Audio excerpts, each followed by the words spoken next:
Hello, everybody, and welcome to the Know Your Shit podcast, where our knowledge and pride in what we do drives us to be excellent. My name is Josh Cadillac, and once again, I'll be in the driver's seat for today's show as we learn how to stop doing deals and start closing customers for life, how to stop chasing paychecks and really build a business that's meaningful and does something great. And we do that, guys, by bringing on some of the most successful people that we can find in any industry to see the secret sauce of how they do what they do. That being said, we have a great guest for you, a couple of great guests for you. We had a 2-for-1 today. And I'm going to let them introduce themselves because I already know the last name is challenging and I'm going to butcher it. So let them do it right. Paul, if you would, do me the favor. I'll give it a stab at my last name. Yeah. It's hard. Believe me. We've only been married 5 years. It took me a while too. Montelongo. Now, here's the thing. People ask me, is it, is it Spanish? And I'm like, well, it's Spanish unless you owe us rent, then it's Italian. Absolutely. So, absolutely. Anyway, Paul Montelongo, San Antonio. My lovely wife, Leticia. Hello, everyone. And we've been married 5 years, like she said. And that right there in itself is a cool story. We'll get there if you want. Absolutely. So, Paul, why don't you tell us what you and Leticia do? Yeah, sure. Over the last 3 years, well, I've had a lifetime of real estate investing. Everything single family. I did my first deal when I was 17 years old. So I've had a lifetime of real estate investing, single family, commercial, construction companies, renovation companies. And then in 2013, I bought my first multi-unit property in Charlotte, North Carolina. I bought an RV park and a marina, combination RV park marina. So 153 total units. And that really helped me know the value of multiple units, multiple checks, multiple streams of revenue off of one transaction. Sure. So did you own the RVs themselves, or was it just the park? It was just the park. Well, the park was part of the property, right? So what I actually did was I took the 24 RV spaces and I removed them, and I built 38 tiny homes. Okay. And so we became an Airbnb superhost. We would rent these 2-night minimum. It was on the lake. Okay. And no, so the mind is constantly wondering about, was it just a land deal, or was there some depreciable portion? But when you built them at the tiny homes, obviously, now you have in fact, at one point we had 13 streams of revenue. I had the park, I had the RVs, I had the boats, I had a boat rental, I had storage, I had event center, I had open land rental. 13 pieces of 13 ways to squeeze the lemon. Sure. Which, okay, so then that took me to, okay, the guys that I partner with, they were buying apartment complexes, and I'm like, show me how to do that. And so then over the next few years, I partnered with them to buy a few apartment complexes, and then we got married. We had both been single for 13 years. We got married, and during the pandemic, I was teaching some people, and over Zoom, she locked in. She went and found us our first deal together. You can tell that story. Yeah. So I'm a realtor. I do primarily commercial real estate. I do some residential for friends and family, but I am in commercial real estate space. And so when the pandemic happened, we'd only been married a little over a year, and we were locked down, and you couldn't show homes in Texas, right, for a while at the beginning of the pandemic. So I was extremely bored. And Paul was upstairs in his office, and he was teaching every week a group of guys like how to do underwriting on apartments and how to buy them and how to sell them. And so I just told him, I'm going to get on your webinar next week because I want to learn how to do this. And so a short period of time, I learned how to underwrite. And a couple months later, I ran upstairs. I was like, I found a deal for us. Let's go look at it, right? So we drove across town, and we saw it on a Friday. Mm-hmm.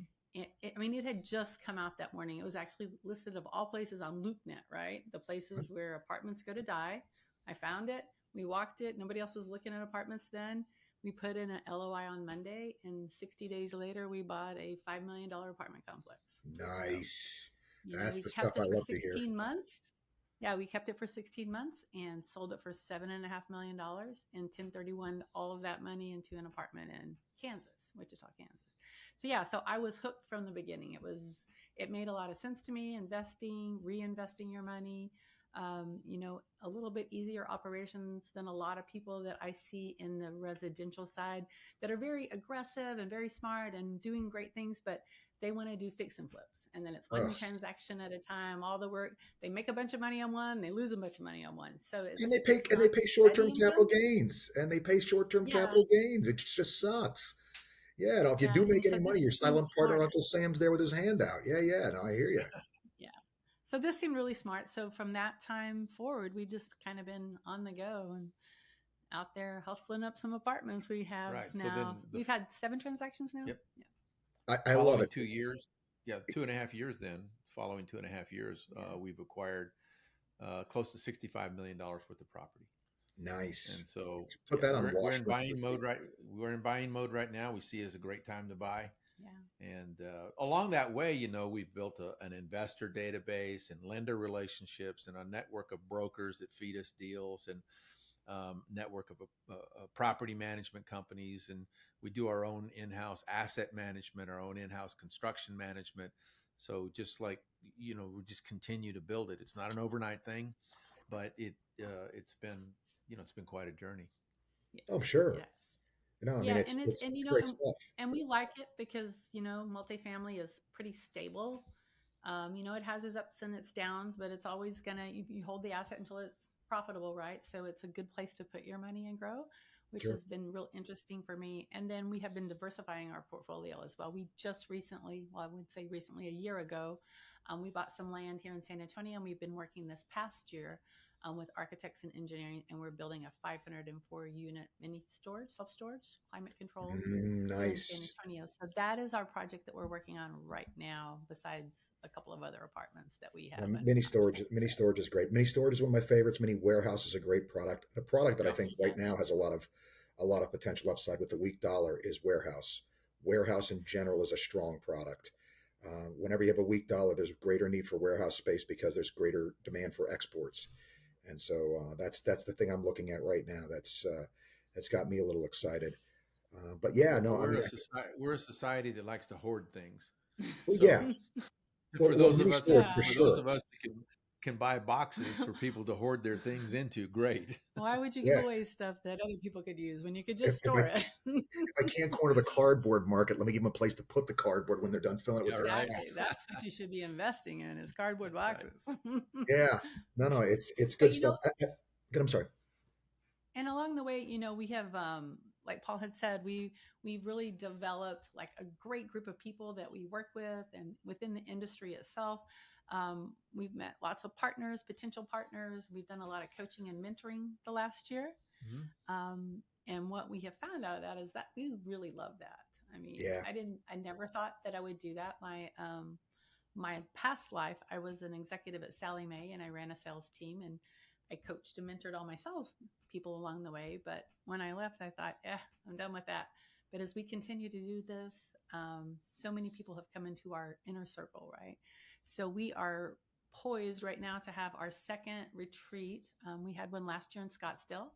We have one upcoming in November in Costa Rica, and it's for power couples. Basically, it's called the High Velocity Partners Retreat.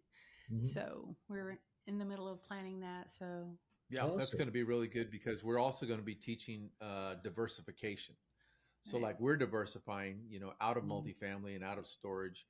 We're going to be teaching. We have, teachers coming in to teach oil and gas, buying existing businesses Mm, with multiple or monthly recurring contracts. sure. Um,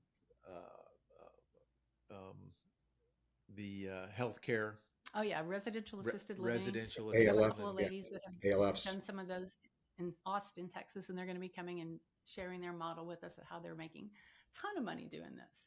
So Sure. the A lot of money. retreat's designed for education in these multiple areas and diversification. And then also it's like a holistic retreat, like it's a reset. So there'd be morning yoga and meditation and jungle tours and catamaran tour and private chefs. And so we've taken it to another level because what we discovered was that people in that mindset like to hang out with other people in that kind of mindset. Sure. And when you immerse yourself for 3 or 4 days in just good networking and good education, then it's a transformative experience.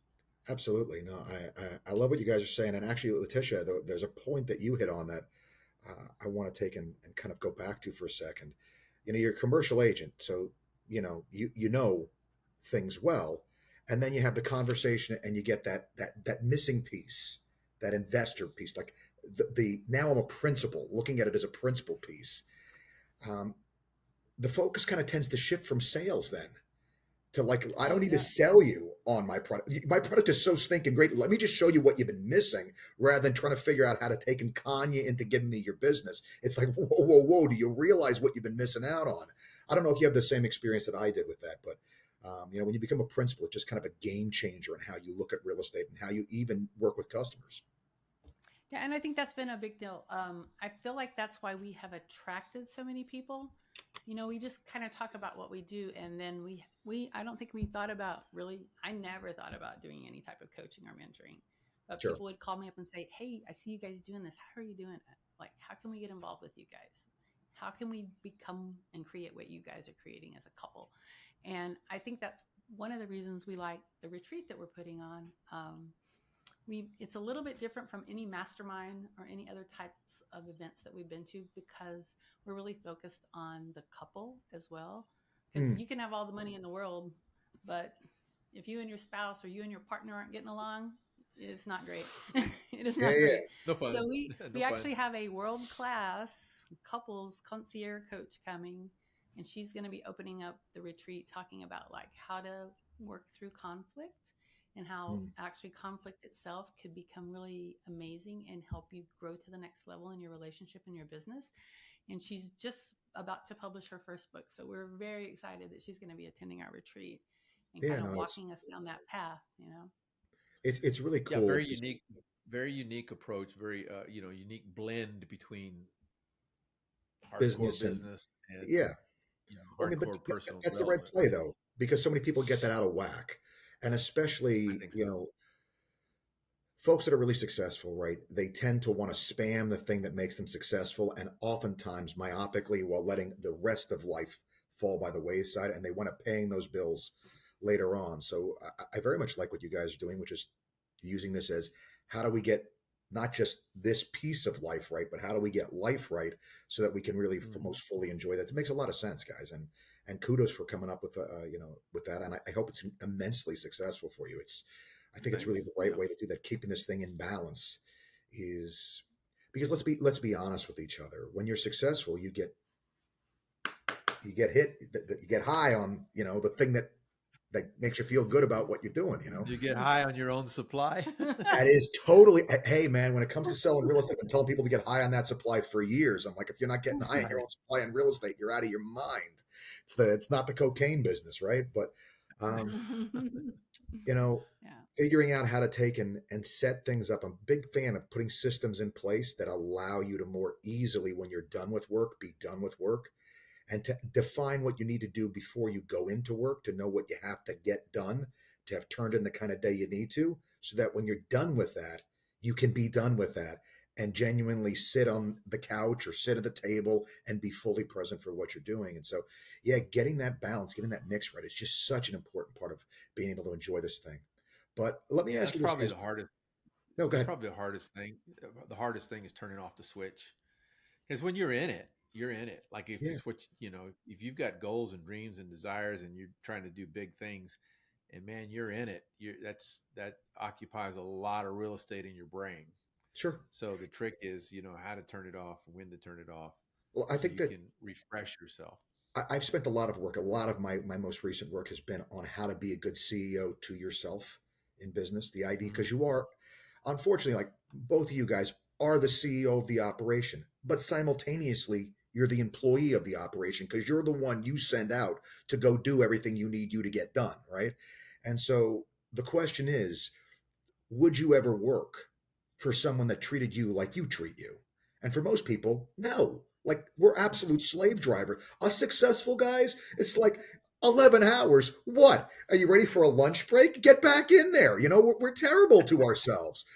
Yeah. And so I think that, and what I've hit on, and I don't know if this is of any help, but I'll toss it out there because I got similar problems over here, right? Not problems, but there's this similar way of going at things is to make sure you figured out, define the win before you go in. I need to know what a W looks like today before I even start today, so that I know when I've done what I needed to do today, what I set out to do, I need to know when that's done so I can sit there and say, I've done what I set out to do. I'm good. Now, obviously, stuff comes up along the way. You got to take and flex with it. But for the most part, let's be honest with each other. Is there always one more thing, at least one more million things that needs to get done that you Of feel course. guilty leaving? Yeah. Always. Before I ever start, I ask myself, is what I'm assigning to this poor slob right here, is that even doable? Right? And so Yep. I know before I put my feet on the floor in the morning, this is what's got to get done. You do that, you're righteous with me. We don't have any problems. And that has freed me up, especially because the system's taken remind me of everything else. That's freed me up that when I'm done, I'm done. I don't have to feel guilty or bad about anything. It's been a huge relief.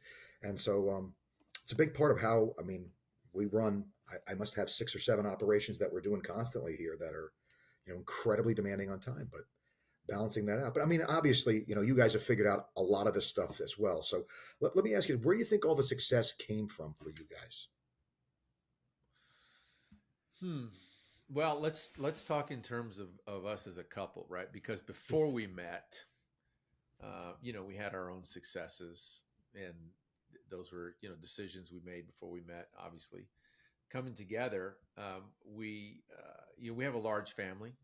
I have 2 sons, 2 grandchildren. She has 2 daughters, 5 grandchildren. So together we have 7 grandchildren. We have 4 siblings together, and then all of the in-laws and all of that. So we have a big family. So we feel like we need to, and as it turns out, we're the eldest of our tribe. Ah, Okay, so extra so responsibility. I think so. And so Yeah, we just made a conscious decision that we need to be an example. And in leaving a legacy, legacy can be money, obviously, legacy can be real estate, but legacy also can be and should be, I think, values and who you are as a person. And so we wanted to uh, really make sure that we set a good example for our family in terms of work ethic, helping other people, achieving goals. And our family's goals don't have to be our goals. sure. Everybody, we have all of our families in all different kinds of professions. So they don't have to be our goals, but we can lay down an influence with our work ethics and values and things. And so I think, to answer your question, a large part of our driving force on our motivation is, um, first of all, our example to our family. And then, we're at a station in our life where, like, we don't want to leave anything on the table. Yeah. Like when it's all done 40 years from now or whenever, we want to be able to look back and go, woo, heck of a ride. We wrung Yeah. it all out, right? And that's a real driving, motivating force to us. And it's like, we don't want to be, we want to, the legacy to, when they look at us and our legacy, we want people to say, man, they lived it. They Yeah. lived it from wire to wire. Left it And out in the so, field. I yeah, got you. so I think that's a big, there's the tangible things, but I Mhm. think the intangible things, the example, is a bigger motivating force to us. Yeah, Yeah. I No. think so too. I mean, just the grandkids alone. We're so into the grandkids, right? So I'll give you just an example. So we spend a lot of time with them, and I don't think we always recognize like what an impact we make on them, but we do. We take them camping and whitewater rafting and horseback riding, and they're between the ages of 9 years old and 18 months, right? And they're little stairs. And but here's just an example. Our retreat that we're having, it's based upon next level, right? Next level health, next level wealth. I've been talking about it to my other daughter because she's been helping me kind of brainstorm some ideas. And my 9-year-old granddaughter, 8-year-old granddaughter has been around. And so she's picking up on all this stuff, right? And she comes over last week. She goes, "Hey, Grandma Tish," because that's what she calls me. She goes, "We're going to next level our Halloween party this year." I go, "Are you?" She goes, "We're having a haunted house." Nice. I'm like, it's so funny that they pick up on all this stuff, right? We're going to do things better. We're going to do this. But she's already going to be a little entrepreneur. It's funny and simultaneously terrifying. Oh, that's That great. Yeah, that the fact that they're paying that much attention, like they have no idea. They have an Yeah. idea. Yeah. And I mean, that's really the thing. I mean, it's kind of a piece of that. Like, and I think most people eventually get it, the idea of standards, like the idea that you have to have a level at which you will do things and no other level below that, right? And what that is, and like clearly define that. So once again, you know what you're going out every day shooting to do.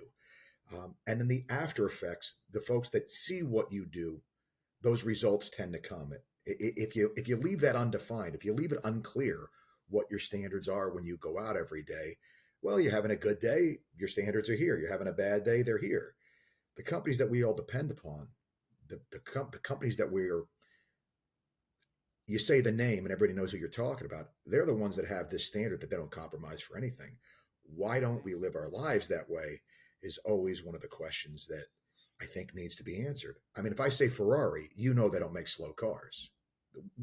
They're a car manufacturer from the other side of the world, but we know their name, even though we maybe have never seen. There's never been a TV ad for Ferrari, right? But we know who they are, and what they do because they have standards, right? So what do those standards look like for us on a daily basis? And then how do we run our business in line with that so that all this off flow that you're talking about, the way the grandkids, you're seeing them do these things that you think are important, that have value because they're seeing the standards and they respect them.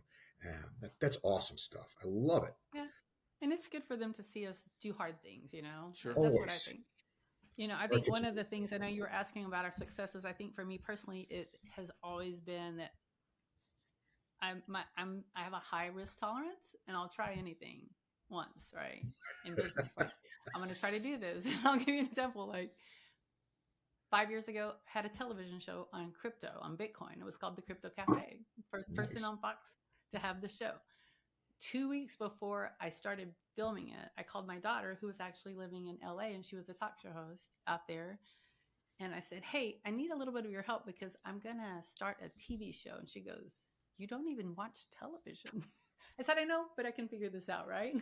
And it just kind of goes into line with everything that we do. We did our first mastermind last year, our first retreat.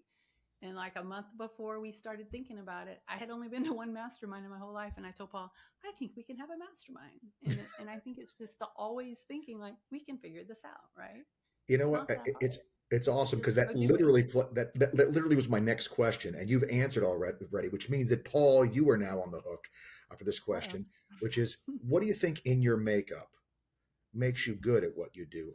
Obviously, Leticia, risk tolerance. She's already halfway through the door on the way in. What's the thing do you think that is for you, Paul? I think it's very similar.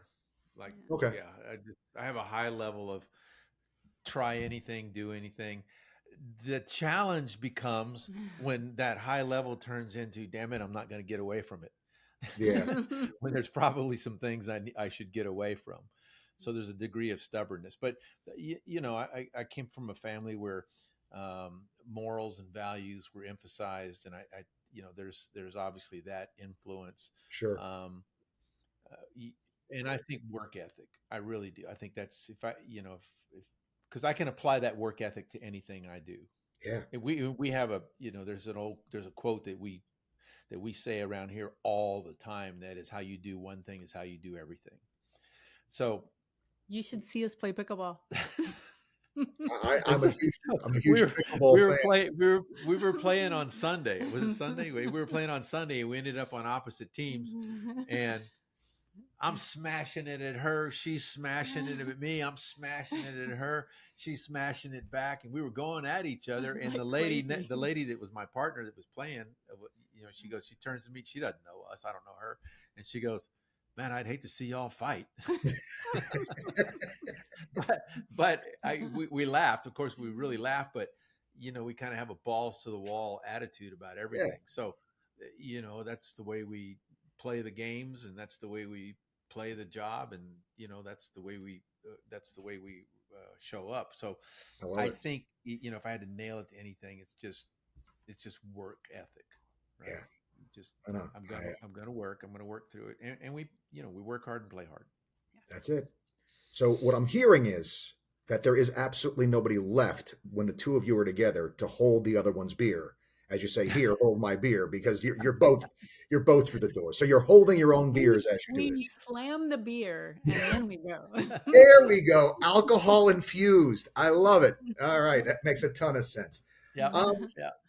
so let me ask you this, guys. I obviously not wanting to give away your secret sauce, but at the same time, I always like to give the listeners something that maybe is, if nothing else, a teaser of maybe why they want to take and learn more from you guys. What's a tool you would suggest to help our listeners? Something that was a big move for you guys. Mm. Go ahead. Well, just recently we have engaged in this framework that we put together, and it's called business vows. So we feel like that we have a very strong relationship when we got married, that even though we live in a time where people are always doing all kinds of crazy stuff, Paul and I decided we have one thing that was the most important thing that we had in common was we had to have adventure. When we kind of made a list of who you want to marry, adventure was number one in the top of both of our lists, right? Nice. And then it was the love, the respect, all those type of things. So we've taken that and we have written down business vows, because we realize whether you're in business with your lover or just another partner, you still have to have that same framework. And that if Yeah. people will take time and write down their business vows like they do their wedding vows, they're going to have a much higher propensity to stay in a business with that person. Because you actually have to think about the person you're going into business with, which a lot of the times people will just jump into business with anybody. If there's an opportunity, hey, let's partner on this. Hey, let's do this together. And they don't actually take the time to do that. So that's one of the things this past year that we've really worked on, is writing business vows and implementing them and then kind of sharing them. And that's one of the things that we're teaching at our retreat as well. Yeah, that's good stuff. I love it, Yeah. because one of the things that I always talk to people about is the idea of writing down your standards, your individual standards, which I think actually plays into what you're saying. You got to figure out who you are to figure out if who you are lines up with who they are, and making sure that that's a collaboration that's going to work. I'm just actually listening to a book called Drive right now, which is about the early years of the automotive industry, and talking Mm. about Henry Ford's early partners. And he hated some of these people that he worked with, but they were perfect for each other because they complemented each other so well. And other folks, great synergy, and they just worked together really, really well, and they liked each other. And, figuring out what Yes. So those bigger the issues are. core values, there has to be an alignment. Absolutely. So in a relationship, we'll use our relationship as an example. Okay. So when we said, okay, what are your values and what are your values? And we wrote them down. And at the top of our list was adventure. Okay, that's cool. But by the time we had done that, we knew that we were in love and we were going to get married. Okay. So that was a confirmation exercise. But can you imagine for a moment if if she would have said, "Oh, adventure is my number one," and I would have said, "Oh no, safety, security, certainty, absoluteness. Got to know what's going to happen in advance with no changes. That's my number one value." Well, I would have said next, please. Now You're cute and all, but yeah, you're not yeah, happening for next. me. serving 27. Yeah, moving Yeah, on. Next ticket. there would have been a year 14 for you, right? Yeah. But yeah, that's an example. So when partners come together in business, we have a couple of partners in some of our businesses that um, we have been in the foxhole together, and we have had challenges. We have nearly lost deals. We didn't, but that's because we had a resolve, and we knew intuitively that we were aligned. But until we were tested by fire, did we really realize, okay, we're aligned. This is a partner that I can hang with for a long time. Because Yep. when stuff really, really got difficult, then that's when the real person showed up. Yeah. So like Everybody's great when you're Yeah, making tons everybody's of good money. when things are good. When things are yeah, when bad. there's no problem, it's all great, Yeah. right? Yeah. And so that's the thing that we want to emphasize with teaching people this framework of the business vows. That, like, what are your core values and your core vows that you're going to share and align with each other in the good times and in the challenging times. And That as makes sense. Letitia says, will help you build a business that you could sell, but you don't want to sell. because Absolutely. you're enjoying and working Yeah. with each other so much. And that's our goal. That's the goal. We want to All build right. a So business. I know, Paul. I got to be respectful of your time, so I'm going to ask you these next couple of questions, kind of lightning round fashion, just kind of first thing Sure. that pops to your head. What do you guys see individually as the opportunity in the market today? What's got you excited? Me personally, Yeah, go ahead. buying businesses from retiring seniors, because right now it's like we've been doing a bunch of research on it. 4.1 million seniors turn 65 this year, Mhm. and for the next 5 years. Yep. So that's a huge amount of people retiring. A lot of baby boomer owned businesses. There's lots of money out there that you can make on buying these businesses and going in and putting a lot of technology within them and making a ton of money. So we're looking at mechanical, electrical, and plumbing companies. No, MEP. Any Yeah. any kind of home services company that's owned and operated by a baby boomer is prime for purchase, right? Yeah. The So only concern as a general contractor and licensed roofer, the only concern that there is people that actually work it, because there's so few people in the trades. The trades are so underserved with people. So staffing can be the one exposure there. But staffing down. yeah, But that would be a lot of these businesses have not had the technological updates, yeah. and so now we bring in the younger generation to make those technical applications. Sure. So No. that's the Lots fun. of And room to the thing, streamline and improve. yeah, and I believe, and we're still buying, we're buying right now. So real estate, commercial real estate, apartments and storage, Mm-hmm. in 24 and 25 will be as priced as good a value as we're going to see in a long time in the future. So what we say is, if you're able to buy properties in 23, 24, and 25, when it comes time to sell those in 29 and 30, you're going to look like a rock star. Sure. And so the buying pool has shrunk. So what's left are serious buyers, for the most part, who know what they're doing, who are experienced. So if you can continue to buy right now when the values are about as good as they're going to get, then you're going to look really, really. You're gonna be proud of yourself in 5 to 6 years from now. Okay. So those are the business aspects of Sure. what we see. Let me hit you with this one. What one piece of advice would you give our listeners? Stay healthy. Okay. Stay Seriously. healthy. Right on that. That's the other thing that we Take care of yourself. take care of yourself. Because it doesn't matter. Yeah, that's the other thing. People are so unhealthy. Mhm. I'm actually reading this very cool book, and I think it's been out for a while, but I'm just now reading it, called Outlive. Have you heard Mhm. about this book? Mm-mm. It's amazing. You have to get it. The guy who wrote it was like a cancer researcher, and then he worked in like oil and gas for a while, and he went back into medicine, and he lives in Austin, Texas. And it just basically tells you how to take care of yourself so that you can become a centenarian and live to be 100 years old. Because unfortunately, people might live to 70 or 80, but starting around 55, they start breaking down because they don't eat right, they don't exercise. But yeah, And I would just say take care of yourself. I mean, we're in our 60s and we kick ass every day. We go out and beat everybody in pickleball, and we I go work snow out- skiing all the time. I work out twice a day. Yeah.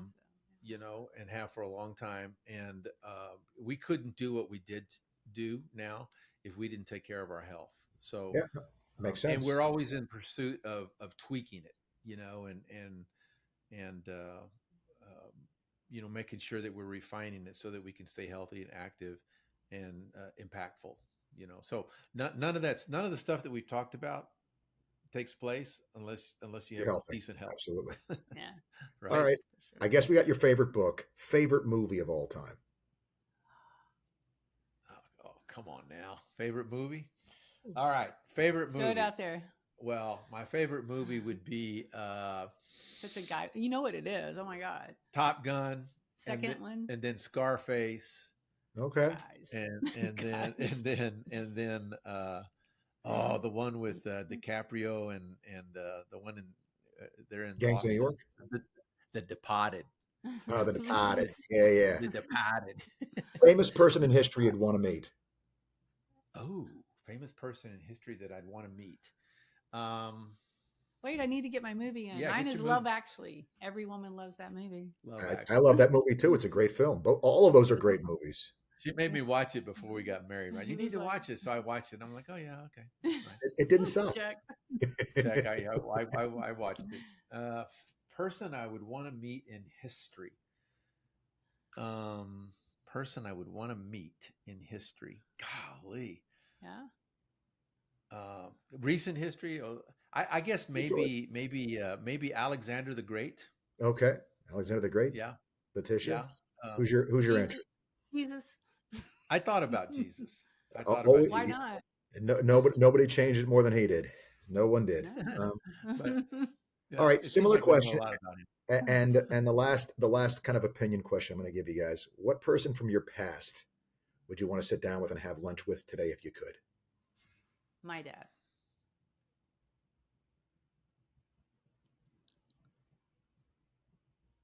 Um, I just lost my dad. Sorry. Yeah, A few no, weeks ago. Yeah, I'm so sorry, Paul. I um, lost mine a long time ago, and it still I'll say my hurts. father. Yeah, Yeah, no, my man. father. Yes.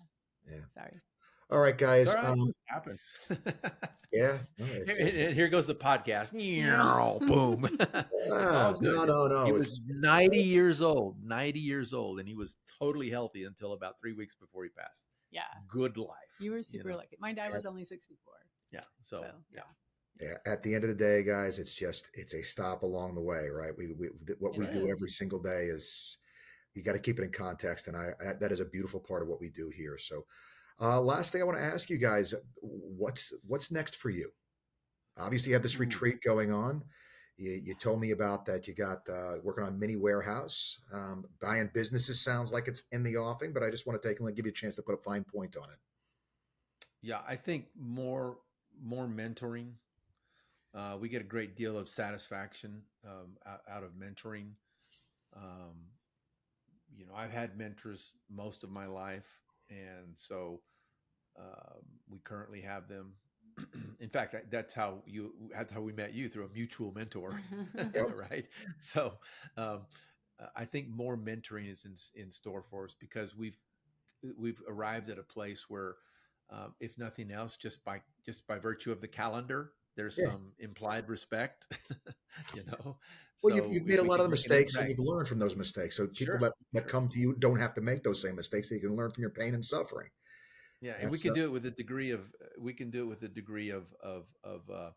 authenticity that doesn't attack our ego. It's like, yeah, sure, I screwed up then. This is how yeah. I would suggest you don't screw up. You know? Try, don't do it like that. That didn't Yeah, work. We checked, thoroughly yeah, researched.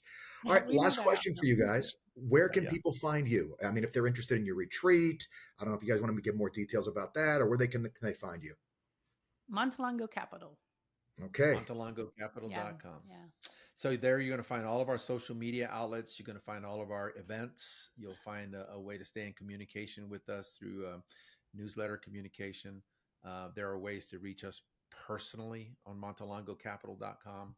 Also, our deals and our portfolio, and the whole gamut is there at MontelongoCapital.com. Awesome. Paul, thank you so much. Letitia, you guys were great. Fun hanging out with you. Welcome, Joshua. It's a pleasure. You should think about Costa Rica, Joshua. It's going to be a lot of fun. I am willing to take a look, although this year I have spoken 240 days this year. Wow. No, You need a silent meditation retreat. I totally relax when it's time. So I have to definitely keep that candle burning at both ends thing in mind. Tomorrow I have to get up at 3:30 a.m. to make my flight. So super. Well, we appreciate being on this. Yeah, and it was so nice getting to know you. Yeah, it was great hanging out with you guys, and I want to thank our listeners for hanging out with us and getting a chance to meet such cool people as you guys. Reminding you guys always, there is never a good excuse not to know your shit. Till next time.